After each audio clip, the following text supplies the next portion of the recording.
ඔන්න මැඩම් එනවා. කතාව හරවපන් වෙන පැත්තකට. හරවපන්.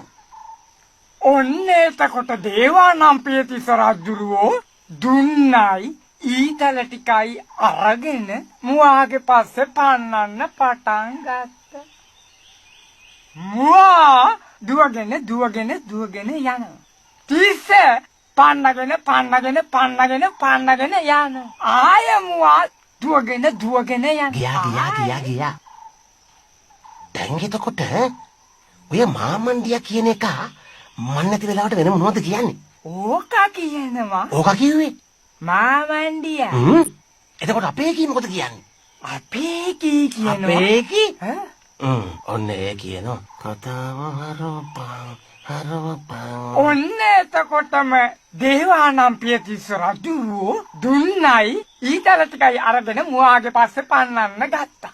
මුවා දුවනවා. තිස්ස පන්නනවා. මුවා දුවනවා. ගියා. දැන් මොකද අපේ කී කියන්නේ?